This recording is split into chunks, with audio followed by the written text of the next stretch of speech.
Mesdames et messieurs, bonsoir. Très heureux de vous retrouver. Bienvenue à votre émission Matin Libre Politique sur ML TV. Il y a quelques jours, sur nos antennes, nous vous annoncions la création très prochaine du Parti travailliste du Bénin, un parti dont l'initiative émane directement des leaders syndicaux béninois pour échanger sur cette actualité majeure et comprendre les enjeux derrière cette démarche. Nous avons l'honneur de recevoir sur notre plateau Moudassirou Bachabi. Il est le secrétaire général de la Confédération générale des travailleurs du Bénin, CGTB en abrégé. Monsieur le secrétaire général, bonsoir. Bonsoir, monsieur le journaliste. Merci pour la disponibilité. C'est moi qui vous remercie. Voilà. Très bientôt, le Parti travailliste du Bénin verra le jour. Déjà, qu'est-ce qui motive cette décision des leaders syndicaux de pouvoir mettre en place un cadre politique? D'abord, je voudrais vous remercier pour l'opportunité que vous m'offrez de venir aborder ce sujet sur votre plateau. Et en fait, qu'est-ce qui peut motiver des citoyens, plus encore des leaders syndicaux, à vouloir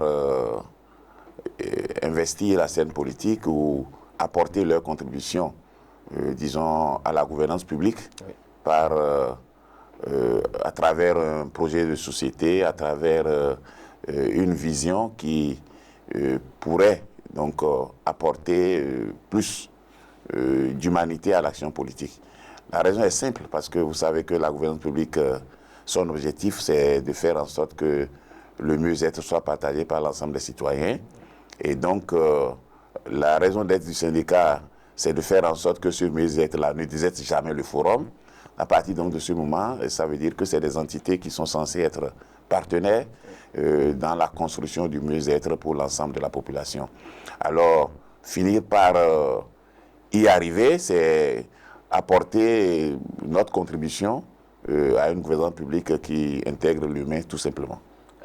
Il y a tout de même dans l'opinion publique, dans la compréhension, surtout des Béninois, c'est-à-dire que le syndicat, les syndicalistes restent dans leur couloir, les politiques dans les leurs.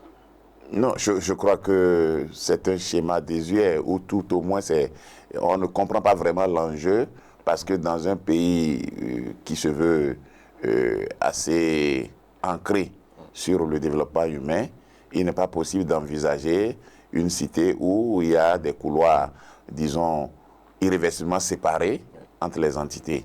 D'abord, qu'est-ce que le syndicalisme? Le syndicalisme, c'est cette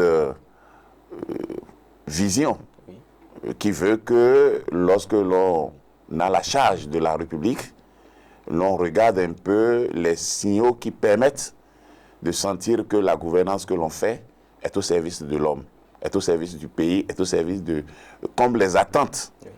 Or, le syndicat veille à ce que ces attentes ne désertent pas le forum. Ça suppose que lorsque vous êtes un acteur syndical, vous amenez le politique à prendre conscience de ce qui est attendu de son mandat. Et à partir de ce moment-là, vous êtes dans une posture de veille citoyenne, mais aussi une posture qui permet de proposer à l'acteur politique ce que représente pour les travailleurs une action politique. Donc, pour nous, en tant que leaders, lorsqu'on regarde un peu aujourd'hui, on fait l'état des lieux de la gouvernance, que ce soit dans notre pays ou ailleurs, on se rend compte que les souffrances des travailleurs, les souffrances des populations proviennent absolument des décisions politiques qui sont prises. Et vous devez remarquer que l'action syndicale également est partie de là. C'est le ras-le-bol que les politiques publiques amenaient dans les États. C'est ça qui a amené, disons, la conscience ouvrière à prendre le lead de ce qu'on a appelé la revendication, de la protestation, et pourquoi pas promouvoir un dialogue pour que l'action politique puisse servir à tout le monde et que ça puisse générer un bienfait qui permette à chacun de se sentir à l'aise. Donc aujourd'hui, le Bénin n'invente rien. La démarche que nous avons aujourd'hui au niveau du Bénin en tant que leader syndicaux, ce n'est pas une démarche nouvelle. C'est une démarche qui est aussi vieille que la gouvernance publique. Donc, en fait, quand vous dites que ce n'est pas le propre du Bénin, est-ce qu'il y a des illustrations ailleurs? Oh ben, il y en a partout, même dans la métropole, dans tous les États du monde, vous allez constater que l'action syndicale a été toujours un miroir pour la gouvernance publique. Et donc, par rapport à cela, quand vous prenez que ce soit au Brésil, que ce soit en Allemagne, que ce soit en France, quand vous regardez les organisations syndicales, ces organisations reposent sur des projets de société.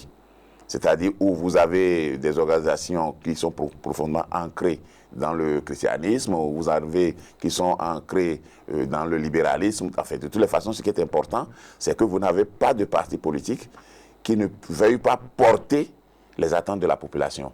Or, les mouvements syndicaux, le mouvement syndical a pour objectif justement d'être porte-voix, porte-flambeau des besoins et des attentes de la population.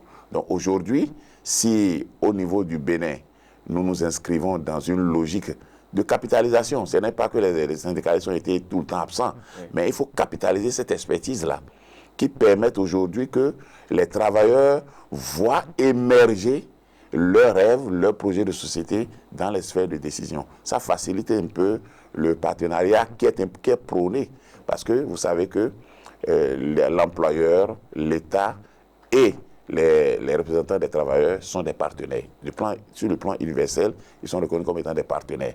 Mais un partenariat ne se nourrit que du dialogue que nous faisons entre les parties prenantes.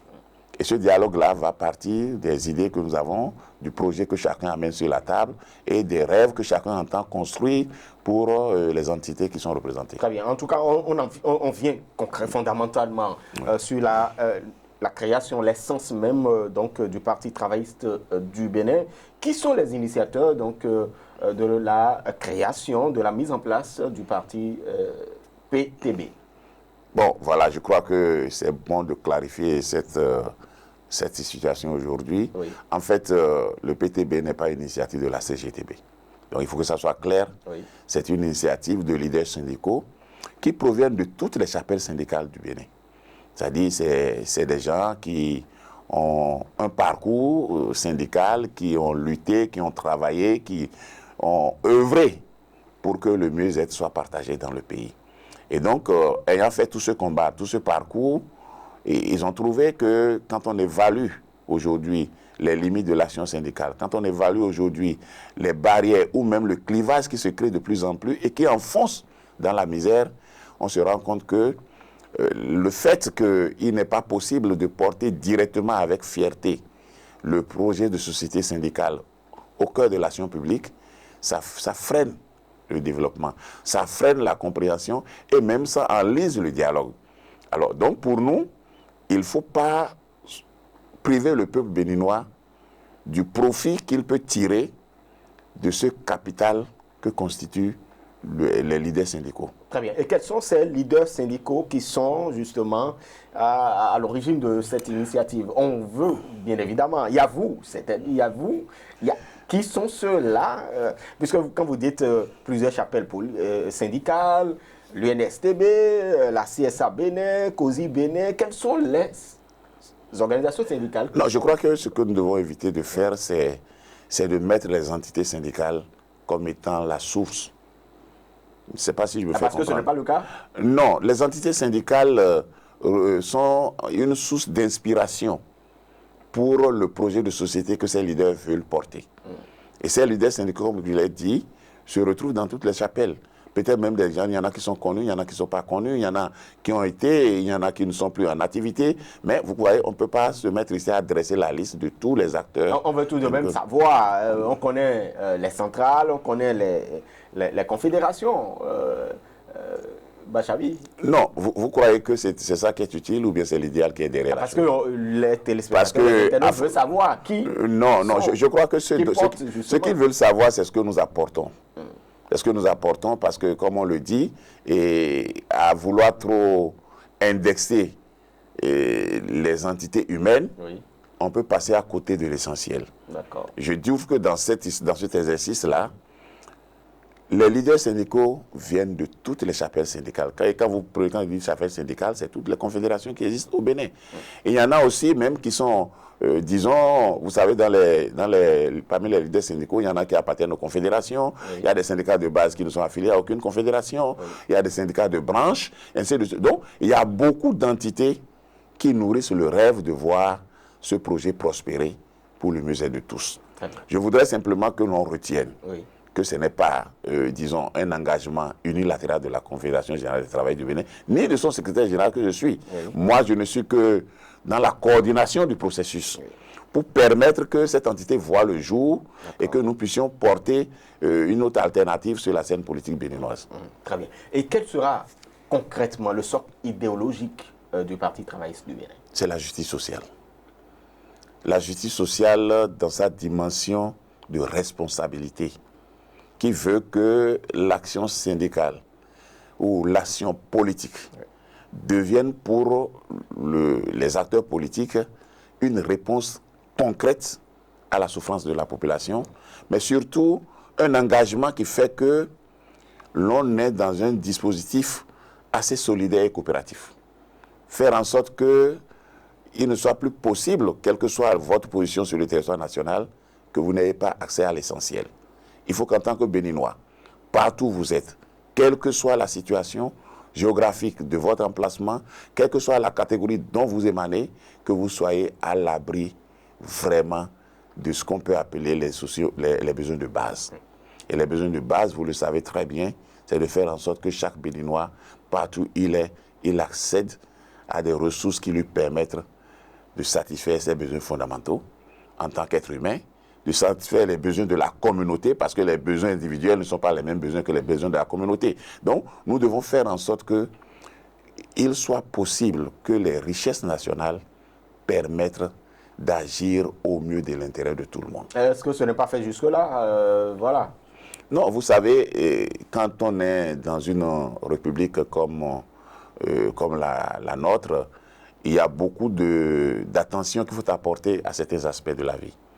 Les aspects de la vie, c'est qu'aujourd'hui, quand nous sommes là, la solidarité qui doit s'exprimer pour prendre réellement en charge les indigents, la solidarité qui doit s'exprimer pour faire en sorte que l'excellence soit partagée partout, la solidarité qui doit s'exprimer pour que chacun, où qu'il se trouve, puisse se sentir béninois, puisse accéder à l'essentiel. Cette solidarité n'existe pas.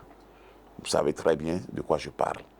Ce n'est pas que... Non, nous ne le savons pas. Non, vous le savez parce que quand vous êtes de la presse, vous faites des investigations, vous savez que les défis qui sont relevés aujourd'hui en ce qui concerne l'accès, tout simplement même l'accès à l'eau pour tout le monde, ces défis sont encore là à relever. Lorsque nous parlons d'un système éducatif qui ne produit que une promesse de chômage pour l'ensemble de la jeunesse, lorsque nous parlons d'un système éducatif qui n'est pas intégré aux besoins de l'entreprise et aux besoins de production de richesse, vous pensez qu'on peut générer un mieux-être pour tous dans un contexte comme celui-là? Non, ce n'est pas possible. Mais ce n'est pas que les gens ne font pas ce qu'ils doivent faire. Ils font ce qu'ils peuvent faire à la hauteur des ambitions qu'ils ont, mais aussi à la hauteur de leurs convictions. Donc aujourd'hui, il n'y a pas à jeter la pierre à X ou à Y pour dire qu'on n'a pas fait ou on a fait, mais il y a simplement à constater que le besoin d'aller au-delà de ce qui est fait est là. Et à partir du moment où le besoin d'aller au-delà de ce qui est fait est là, nous devons tous convenir de ce qu'il faut apporter de nouvelles solutions.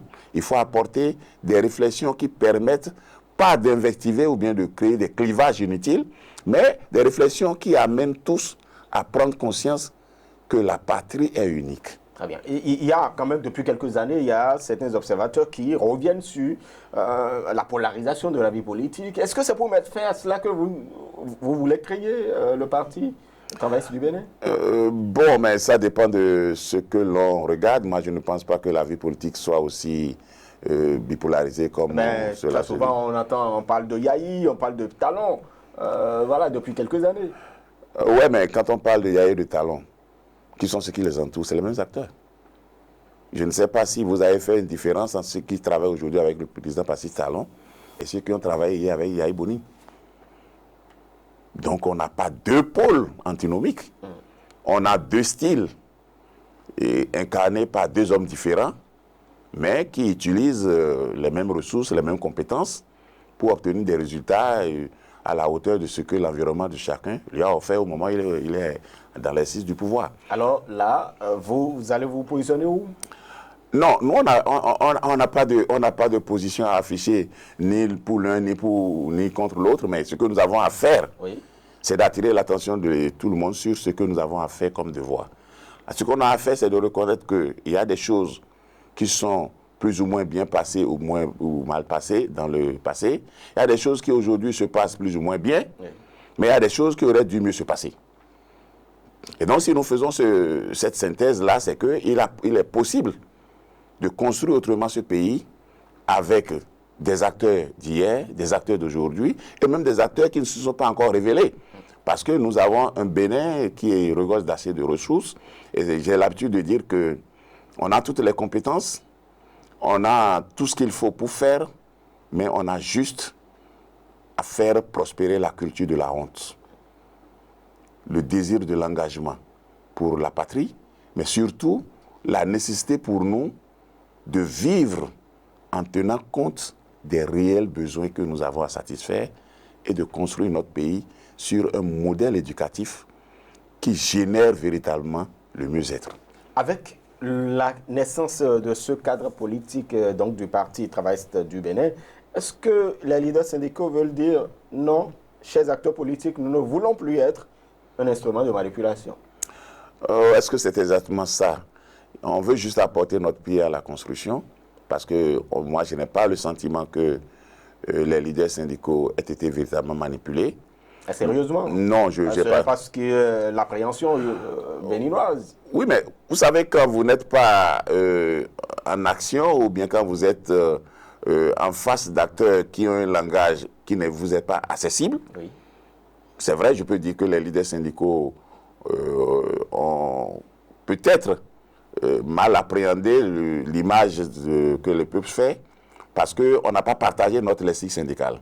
On n'a pas fait en sorte que notre vocabulaire soit accessible à tous ceux qui doivent comprendre. Donc aujourd'hui, je crois que l'effort qui se fait dans le milieu syndical, c'est d'ouvrir le mouvement syndical davantage sur le peuple. C'est de faire en sorte que le peuple ne voit pas le syndicat à part, parce que le syndicat, justement, c'est la résultante des attentes du peuple. Donc aujourd'hui, il faut qu'on retourne à cette source-là qu'on n'aurait pas dû abandonner, à cette source dont on n'aurait pas dû se déconnecter, parce que c'est aussi ça la réalité, c'est que le mouvement syndical a travaillé comme un mouvement élitiste qui ne s'est pas véritablement endossé sur comment appelle-t-on, sur son socle premier, qui est vraiment les besoins des populations. Très bien. Et déjà, qu'en est-il des préparatifs? Non, pour les préparatifs, c'est ça que, de tout là, vous faites bien de nous donner cette opportunité. Ce que nous sommes en train de faire et que nous sommes en train d'expliquer à nos populations, c'est que nous ne sommes pas en train de promouvoir une chapelle politique qui va s'organiser, agiter la pierre à X ou bien Y. Ça, c'est d'abord ça qu'il faut baliser. Nous sommes conscients que chaque équipe, chaque leader, tous ceux qui ont eu accès à la magistrature suprême dans ce pays, personne n'a fait la promesse du chaos avant d'y arriver. Et donc chacun, par rapport aux défis de son époque, par rapport à ce que l'environnement lui offre, a fait ce qu'il peut faire. Mais le Bénin a besoin d'aller de l'avant. Par exemple, lorsque nous regardons un peu notre situation, il est évident qu'il y a des éléments sur lesquels il faut agir. Nous devons continuer de parfaire notre constitution. C'est important. Nous devons continuer de parfaire notre système éducatif. C'est important. Et donc vous serez favorable à une révision de la Constitution? Oh, mais la Constitution, ce n'est pas du marbre. Quand je dis qu'on doit parfaire notre Constitution, par exemple, on a passé toute notre vie à dire qu'il faut réduire le train de vie de l'État.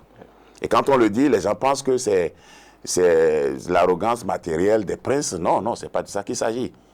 Est-ce que le Bénin peut être gouverné avec un gouvernement d'une taille moindre?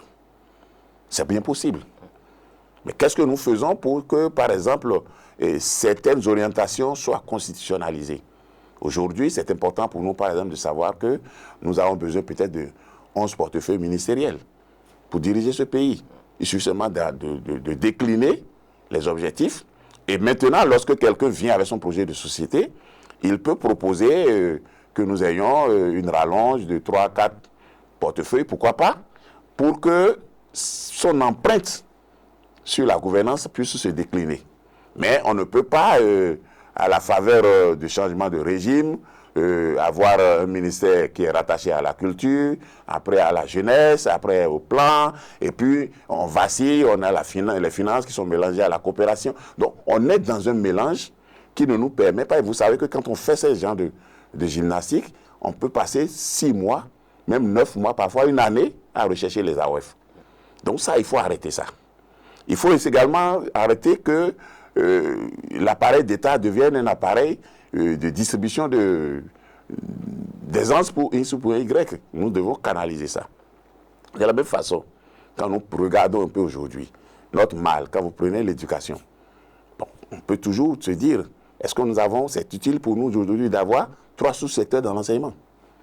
Il faut se demander ça là. Et donc il faut revenir mais si nous avons une mission de l'éducation nationale, et un ministère de l'Éducation nationale avec pour mission le développement de l'employabilité, oui, on a la possibilité donc d'avoir un ministère de l'Éducation nationale chargé du développement de l'employabilité pour qu'on n'ait pas des curricula de formation qui soient vides. Et donc il y a beaucoup d'éléments sur lesquels on peut travailler, mais si on ne les met pas dans une loi, dans la loi fondamentale, c'est que chaque fois que quelqu'un viendra, il va se retrouver dans une posture de réécrire l'histoire ou de balayer entièrement tout ce qui a été fait. Ce qui fait qu'on n'arrive pas à capitaliser les progrès que nous faisons. Et donc ces choses sont importantes pour vous? C'est important d'aller sur ça. C'est important également de regarder un peu quel canal nous créons pour que la génération future prenne une relève de qualité. Et ça passera forcément par l'encadrement que nous donnons aux gens. Aussi bien l'encadrement citoyen que l'encadrement de formation. Et puis, je crois qu'il est temps aussi de libérer les cadres béninois. Il faut leur permettre d'exprimer leur engagement politique. En fait, vous voulez dire qu'ils sont emprisonnés? Oui, je crois que les cadres béninois sont sclérosés par rapport à un certain nombre de choses. Parce que les gens se disent, bon, moi, je suis technicien. Quand je suis technicien, je suis apolitique. Mais comment voulez-vous, quand vous avez une connaissance, une compétence qui ne sert pas à une politique, ça devient une compétence sans âme. Et une compétence qui n'a pas d'âme ne peut que produire des échecs. Vous devez assumer. Peut-être que parce que ces cadres ne veulent pas avoir de problème. Non, quel problème y a-t-il à mettre une compétence au service d'une politique qui construit? Mais si vous avez, même l'éducation est politique. Je ne sais pas ce qui n'est pas politique. L'être humain est par essence un animal politique. Il reçoit une formation et vous dites qu'après avoir été formé compétent, il n'est plus politique. Je ne vois pas ce quelque part. Il veut rester technocrate et puis non, la technique là, c'est à quoi? C'est toujours une politique, même quand vous regardez très bien. Nous sommes des humains. Oui. Le Seigneur qui a créé le tiers de la terre nous a créés pour sa gloire, pour sa politique, pour que nous puissions l'adorer. Donc, on ne peut pas concevoir véritablement un technicien qui dise « moi, je ne suis pas politique ». Il va mettre sa technicien au profit de quoi? Et pour régler ça, il faut faire quoi selon... Non, pour régler ça, d'abord, oui, c'est de permettre le libre engagement. Le libre engagement de chacun. Et de rompre également avec l'hypocrisie qui veut qu'on confonde, disons, la neutralité de l'administration publique et la neutralité du service public. C'est deux choses différentes. Aucune administration publique ne peut être neutre. Ça doit être au service d'une politique. Mais le service public, oui, qui est la raison d'être de l'administration publique, oui, il va être neutre parce que tous les citoyens doivent être accéder équitablement au service public. Donc, la nuance qu'il y a entre l'administration publique et le service public, il faut que ça soit clarifié. Et donc, ce n'est pas clarifié depuis des années? Oh, bon, ben, c'est parce qu'on fait une confusion. Oui, l'administration publique est neutre, c'est apolitique, comme si... Bon, écoutez, quand vous regardez un peu le système américain, quand on élit un président aux États-Unis aujourd'hui, on dit l'administration Clinton, l'administration Bush. Pourquoi avons-nous honte de dire que nous sommes sous l'administration Talon? Pourquoi avons-nous honte de dire qu'on est passé sous l'administration Yahi? Tout simplement parce que les Français sont restés là en disant, bon, c'est l'ENAC, c'est l'administration, c'est tout là. Mais ils savent très bien que lorsque quelqu'un est élu, l'administration se met au service de sa politique. Parce que c'est pour ça qu'il a été élu. Et maintenant, si vous êtes souffrant, donc les cadres qui ne se reconnaissent pas dans la politique qui est portée par celui qui est là, souffront qu'ils servent à autre chose pendant que, en attendant que leur conviction arrive. Et donc vous êtes aujourd'hui dans une démarche de sensibilisation de la population d'abord par rapport à ce que vous prévoyez. Oui, il est important pour nous aujourd'hui d'expliquer au peuple que ce que nous faisons n'a rien d'antinomique avec ce que nous avons fait jusque-là. Et que si nous ne l'avons pas fait jusque-là, c'est peut-être parce que les conditions ne sont pas réunies, mais il faut dire que ce n'est pas une idée nouvelle. Moi, je suis venu à la Bourse du Travail hérité de cette vision-là, qui veut que vraiment, il y ait un prolongement, du projet de société syndicale dans l'arène politique. Et cette vision date de quand et pourquoi ça n'a pas Je ne peux pas dire de quand c'est que ça date, mais quand je suis arrivé, j'ai vu le doyen Zounon, j'ai vu un certain nombre de doyens qui portaient cet idéal-là pour dire on ne peut pas continuer par agir comme des myopes dans une république où nous sommes interpellés par beaucoup de sujets. On ne peut pas continuer par agir dans une république où les interpellations sont multiples en notre direction et également où nous nous faisons limer les doigts parce que simplement, de façon aveugle, on dit voilà, le syndicat est apolitique, le syndicat est ceci, mais la politique du syndicat c'est quoi? C'est que je ne peux pas en tant que secrétaire général de la CETB prendre la CETB pour faire une compétition politique. Mais on ne peut pas empêcher la CDTB d'avoir un projet de société et de vouloir négocier que ce projet-là intègre la sphère politique pour le mieux-être de ses militants. Parce que de toutes les façons, quand vous êtes syndicat, vous n'avez pas de vision politique, vous n'avez pas de projet, vous n'avez rien, ça veut dire que vous n'êtes pas au service des intérêts de ceux qui vous ont mis devant. Donc, quand vous allez à la Bourse du Travail, toutes les confédérations ont une vision. Toutes les confédérations ont un rêve pour leurs militants. Et ce rêve-là, il n'y a que la politique de l'État, la gestion de la société, qui peut permettre de faire prospérer ce rêve-là. Si nous rêvons d'un logement social accessible à tous les fonctionnaires, il faut très bien que ceux qui ont la charge de collecter les ressources de l'État, de les dispatcher, portent cette ambition. Et donc en créant le PTB, en réalité, vous voudrez conquérir le pouvoir RDC? Tout parti politique vise à conquérir le pouvoir d'État seul ou avec les autres. Nous n'avons pas l'ambition de conquérir ce pouvoir-là en pensant que personne n'a jamais existé ou que même ce qui a existé est tellement négatif qu'on ne peut pas coopérer avec. Non. Ce que nous voulons faire, c'est que désormais, on veut faire inviter le rêve des travailleurs, le projet de société syndicale, on veut le faire inviter dans les discussions politiques. On veut faire en sorte que tous les débats ne soient plus des débats théoriques, que ce soit des débats qui soient centrés sur des objectifs précis. Je vous donne un exemple très simple. Parfois, quand on parle de la période révolutionnaire, on en parle comme une période de dégoût. Mais je peux vous dire, sans me tromper, et les aînés sont là pour le dire, la plupart les meilleurs tests que nous avons obtenus pour rendre digne l'humain et le travail, on l'a obtenu sur la Révolution. Parce que justement, on avait une Assemblée nationale dite révolutionnaire qui était une assemblée de catégories socio-professionnelles. Donc des acteurs, des sachants. Ce n'est pas des théoriciens, ce n'est pas des gens qui prennent en otage la législation pour satisfaire des besoins qui ne sont pas ceux de la population. Donc, il y avait des artisans, il y avait des étudiants, il y avait des enseignants. Et puis, donc, chacun, les gens discutaient les tests et essayaient de regarder un peu au mieux des intérêts de toutes les couches socio-professionnelles pour légiférer. Est-ce que vous rêvez d'une telle Assemblée nationale encore aujourd'hui? Et pourquoi pas? Pourquoi n'aurons-nous pas des critères pour qu'on valorise les compétences et les diversités catégorielles à l'intérieur d'une assemblée qui légifère pour tout le monde? Pourquoi aurions-nous choisi simplement que ce soit ceux qui ont l'argent qui se retrouvent à l'Assemblée nationale? Pourquoi pourrons-nous choisir qu'il ne soit pas possible pour ceux qui n'ont pas eu la chance de naître dans certains milieux d'avoir droit à la parole?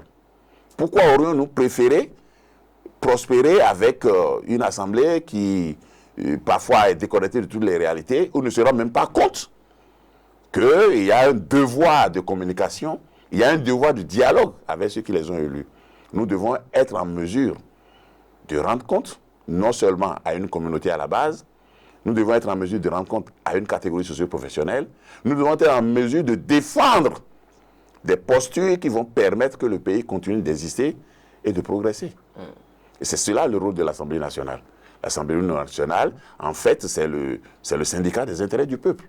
Donc, si ce syndicat des intérêts du peuple ne représente pas le peuple, je crois qu'il y a du travail à faire. Ah, parce que vous estimez qu'aujourd'hui, l'Assemblée nationale que nous avons eue jusque-là ne représente pas le peuple? Je ne juge pas, mais je crois que notre Assemblée, même si, c'est-à-dire si gagne en tant qu'Assemblée élitiste, Oui. elle perd aujourd'hui en tant qu'Assemblée représentative des forces de production, parce qu'aucun pays ne peut vivre, aucun programme d'action du gouvernement ne peut vivre si on ne produit pas. Donc, et lorsque vous n'avez pas su comment est-ce que les richesses ont été produites, vous ne savez pas qui sont vraiment les acteurs de la production de la richesse, vous ne pouvez pas faire une proposition de répartition à travers une loi de finances qui soit équitable et juste.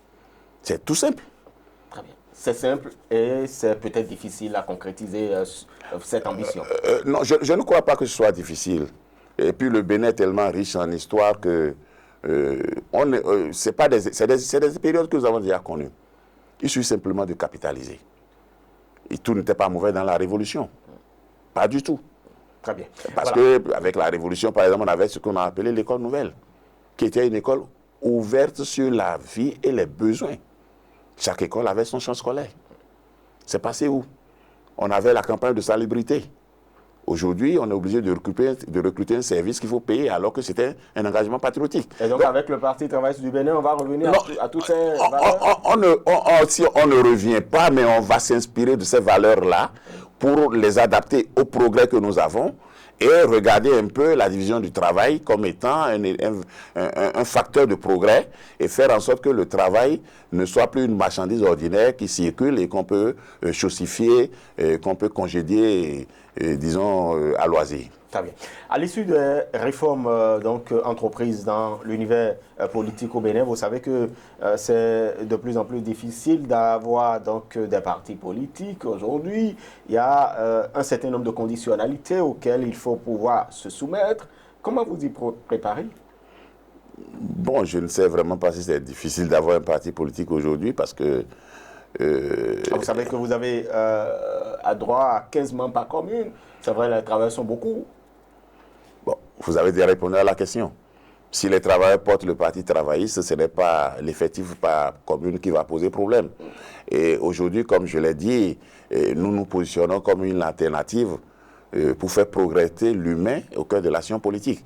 Et ce n'est pas une pierre que nous jetons à X ou à Y, mais nous sommes convaincus qu'à l'époque, à l'heure où nous sommes aujourd'hui, nous sommes à un moment où, plus que jamais, la plus précieuse des richesses qu'un pays peut avoir, les ressources humaines, soit au cœur de toutes les préoccupations et de tous les engagements. Nous n'avons pas un système de protection sociale qui sécurise le capital humain.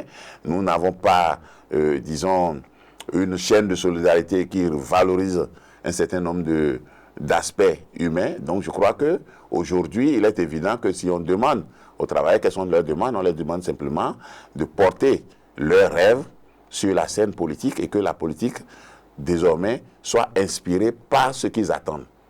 À quand la création de ce parti politique? Non, c'est un processus, nous sommes dans un processus et je crois que la maturation est pour bientôt. Et quand vous dites bientôt, c'est 2025 toujours, 2026 ou après les élections générales? Mais je peux sortir de votre studio maintenant et faire le congrès constitutif. Et très sérieusement, c'est juste... Bachabi, c'est quand la création, le congrès constitutif de votre parti politique? Pourquoi vous insistez sur la... Le parti est déjà né là. Hein. Ah bon? Il est né. Le congrès il va juste formaliser, il va juste se conformer au test de la République. Et sans congrès constitutif? Non, vous croyez que, comment appelle-t-on, un rêve collectif peut être embrigadé dans les 4 minutes d'une réunion? Non. Le rêve collectif prospère déjà. Et donc il n'y a pas encore de date? Oui, il n'y a pas de date, mais c'est pour bientôt. Est-ce que vous comptez matérialiser tout ceci avant les élections générales de 2026? Je vais d'abord dire que l'objectif du parti, ce n'est pas les élections de 2026. Il faut que ça soit très clair. D'accord. Parce que ça doit survivre aux événements conjoncturels que sont les élections. Oui. Et donc, ce que nous faisons, ça peut changer la donne à partir de 2026. Et ça ira toujours en améliorant l'espace politique par rapport au dialogue politique dont nous avons besoin. Donc, il est évident que si nous avons l'opportunité de... et pourquoi pas, et on se donnera les moyens d'être présents en 2026 pour accompagner le processus de développement et d'émergence du pays. Mais on continuera par travailler parce qu'on a besoin d'instituer une véritable école de formation politique.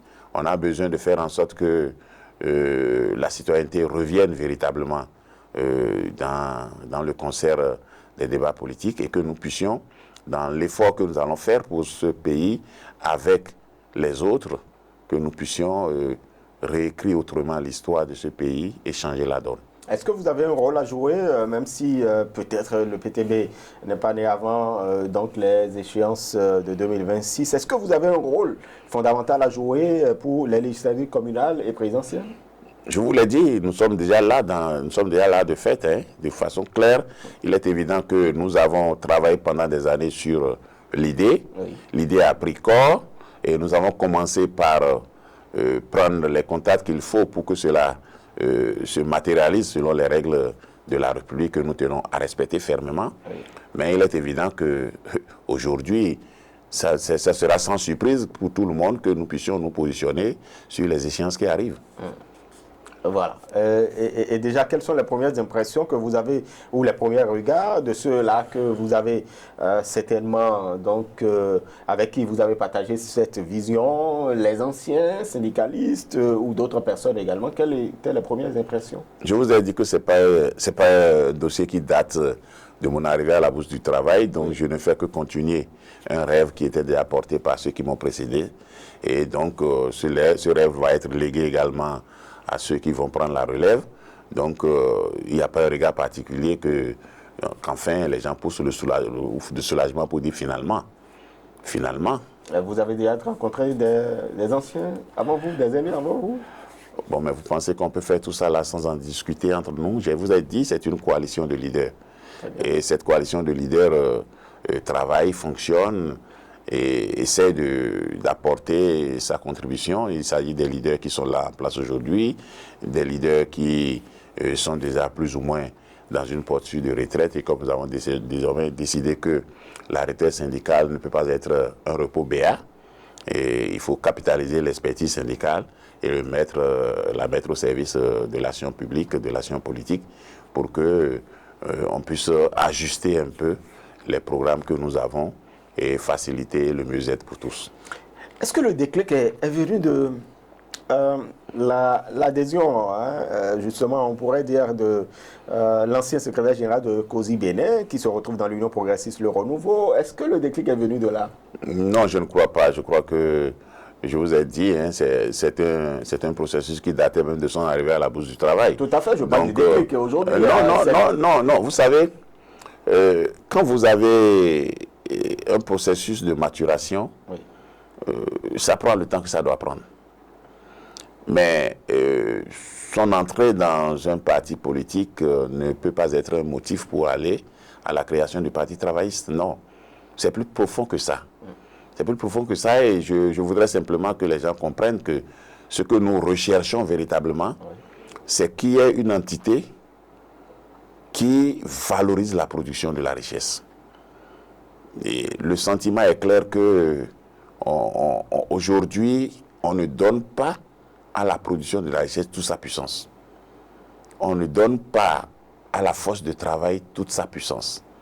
Et on ne fait pas l'effort de nous assurer que ce capital est maintenu dans un état de productivité maximum avec une possibilité d'épanouissement réel. Donc, pour nous, il faut porter ça. Les autres entités politiques qui existent ont plus ou moins déjà décliné leur feuille de route, ont décliné leur projet de société. Et quand vous faites l'analyse, c'est qu'on ne retrouve pas les piliers qui peuvent permettre d'aller vers la société dont rêvent les travailleurs. Donc pour nous, il était vraiment impérieux d'indiquer le chemin et c'est ce que nous faisons. Et si, justement, vous arrivez à conquérir le pouvoir et dans l'exercice du pouvoir, est-ce qu'il n'y aura pas un conflit d'intérêts parce qu'il y aura des syndicats qui sont là, des confédérations, des centrales, et puis vous gérez donc le pays à travers la gouvernance au sommet de l'État. Est-ce qu'il y aura pas de problème? Non, il ne peut pas avoir de problème. Vous savez très bien qu'on n'est pas les premiers à le faire. Ce n'est pas la première fois que des syndicalistes se font inviter dans le débat politique et se formalisent. Lorsque vous formalisez en tant qu'entité politique, vous n'êtes plus à la bourse du travail. Mais l'avantage, c'est que le premier gain, Oui. le premier gain de ce parti, c'est qu'il y aura forcément un cadre de concertation avec les organisations syndicales. Et ce cadre-là ne sera pas à l'occasion des crises. Ça va être un cadre de concertation permanent dans lequel on discute des enjeux, on ajuste les politiques, on ajuste les postures, on prend les solutions qui sont favorables. Donc, ce ne serait pas simplement des négociations épisodiques avec un gouvernement. Le cadre, l'entité réelle pour le dialogue social avec les organisations syndicales va exister, et ça va exister de façon ouverte et non de façon clandestine, comme parfois les gens aiment bien passer à la bourse du travail la nuit pour discuter ou bien venir à la faveur d'un événement. Non, le Parti travailliste va garder son cordon, qui est un cordon syndical a priori, et va travailler toujours avec les leaders qui l'ont promu, ça restera toujours la propriété des leaders syndicaux. Et je dis qu'il n'y a pas de conflit d'intérêts parce qu'on ne sera pas à la fois secrétaire général de confédération et membre du directoire du Parti travailliste, ce n'est pas possible. En tout cas, ce serait le prolongement. On pourrait dire que voilà, la gouvernance au sommet de l'État, ce serait le prolongement, bien évidemment, de la bourse du travail. Mais si on sait que le syndicat n'est pas une entité nuisible, ça ne fera que du bien au pays que de savoir que ceux qui défendent le mieux-être de tous s'entendent avec ceux qui gouvernent et que ceux qui gouvernent tiennent compte de ce que les gens sont là et rêvent d'un mieux-être et que ce mieux-être est porté. Parce qu'aujourd'hui, comme je le dis, oui, les éléments de souffrance sont là. C'est la sphère de décision. Quand vous avez votre assemblée qui va légiférer sans tenir compte de ce que travailler à un prix et que ce prix-là, il doit être juste et équitable. Quand vous avez des réformes qui oublient, par exemple, que tout ce qui a un impact sur l'homme peut désagréger la société et qu'il faut regarder par deux fois et choisir les solutions les meilleures. Je vous donne un exemple qui est simple. On a voulu, par exemple,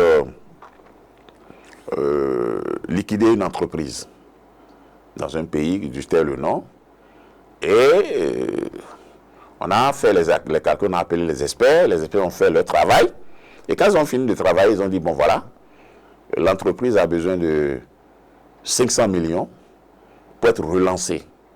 Et relancée au vrai sens du terme, avec une bonne productivité, avec des possibilités de générer plus tard des emplois. Mais aujourd'hui, on doit diminuer l'effectif du personnel de 75% pour pouvoir amorcer cette croissance-là. Ah. Et puis, les syndicalistes n'ont pas fait grand-chose. Qu'est-ce qu'ils ont fait?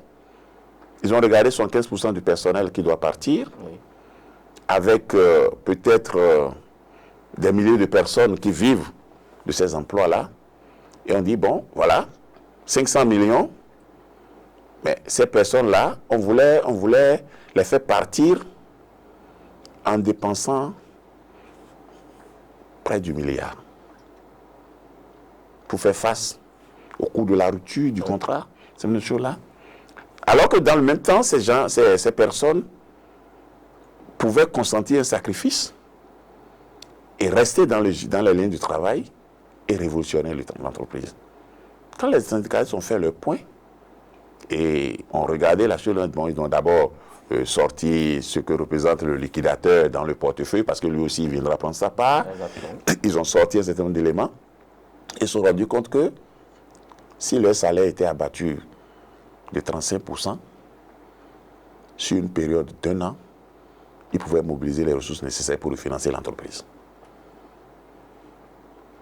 Et c'est ce qui a été fait. Et ils ont proposé qu'il y ait un accord de sacrifice. Maintenant, les emplois ont été maintenus. On n'a pas cassé les foyers. On n'a pas fait ces choses-là. Et on a commencé. Mais s'il n'y a pas un creuset d'alternatives crédibles, s'il n'y a pas une manière de dialoguer pour voir un certain nombre de choses, et qu'on s'est contenté simplement des résultats de l'évaluateur et de l'expert, oui, ils iraient d'abord s'endetter dans une banque. Et quand ils vont s'endetter dans la banque, ils vont payer le service de la dette. Ils vont créer le chaos social dans les ménages qui ont été touchés par le licenciement. Et saluer les dégâts. Est-ce que cette situation a cours au Bénin? Non. Au Bénin, je crois qu'on n'a pas beaucoup trop négocié la liquidation des entreprises. On n'a pas négocié. Les syndicalistes n'ont pas eu voix au chapitre. On ne leur a pas permis d'apporter leur contribution à la réflexion. Est-ce que vous étiez demandeur? Non, mais vous pensez qu'on ne demande pas? Puisque nous protestons, nous disons non, il ne faut pas faire, il ne faut pas faire. On peut faire autrement, mais qui nous écoute? Personne ne nous écoute. Parce que nous ne sommes pas dans les sphères de décision, nous ne pouvons pas influencer, ou nous n'avons pas les complicités utiles dans les sphères de décision. Très bien. D'où cette ambition d'avoir le Parti travailliste du Bénin. Pourquoi le Parti travailliste du Bénin, c'est-à-dire le travail au cœur de vos actions?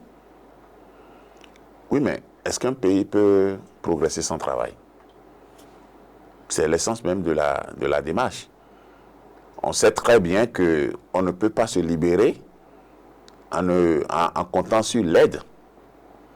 Je ne sais même pas s'il y a vraiment une aide au développement. On ne peut pas continuer par tendre la main alors que nous avons du potentiel. On ne peut pas continuer par, disons, minimiser la force du travail,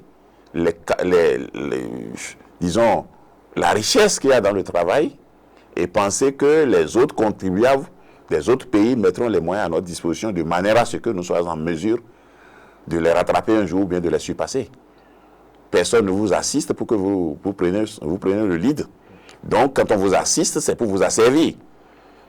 Et nous devons prendre conscience, ça fait longtemps, ça fait des décennies, même avant l'indépendance, on a dit que le travail libère. Et pendant plus de 6 décennies d'indépendance, nous sommes en train de dire que l'aide libère. Quelle est la valeur ajoutée de nos gouvernances jusqu'à présent si notre démarche, c'est dire l'aide libère, alors qu'on nous avait déjà dit que c'est le travail qui libère. Et nous sommes conscients que c'est le travail qui libère.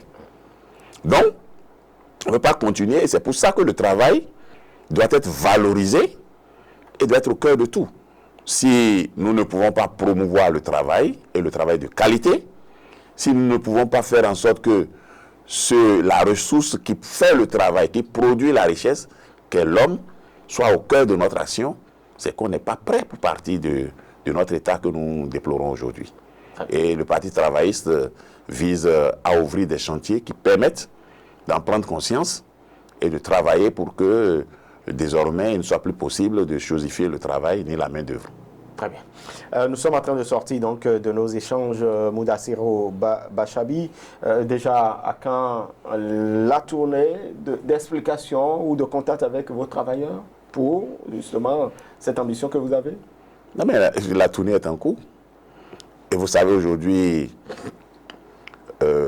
nous étions déjà ensemble. Ce n'est pas qu'on veut aller faire une propagande pour une idée qui appartient à X ou bien à Y. Nous sommes autour, nous sommes en train de faire, nous sommes en train de proposer que ce qui nous a unis et qui aurait dû renforcer notre statut, c'est-à-dire le mieux-être que nous recherchons en nous mettant ensemble dans les organisations corporatistes et professionnelles, ce mieux-être-là est mis à mal par, disons, des entités politiques qui ne comprennent pas notre langage et que nous sommes en train de dire, bon, désormais, ne gardons pas ce bijou qui va faire rêver tout le peuple entre nous, il faut le sortir. Donc, pour ça, là, on n'a pas besoin de faire une campagne pour aller recruter ou bien aller expliquer.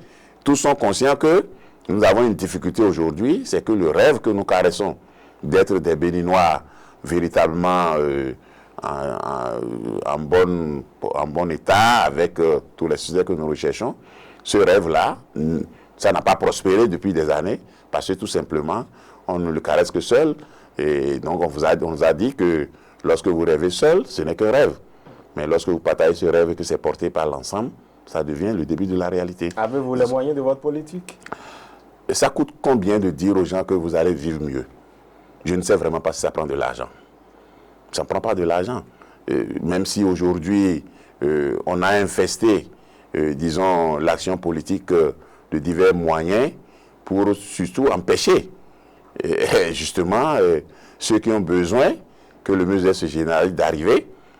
Ce n'est pas un obstacle pour nous de penser que nous sommes interpellés, nous sommes, disons, dans une attente d'amélioration.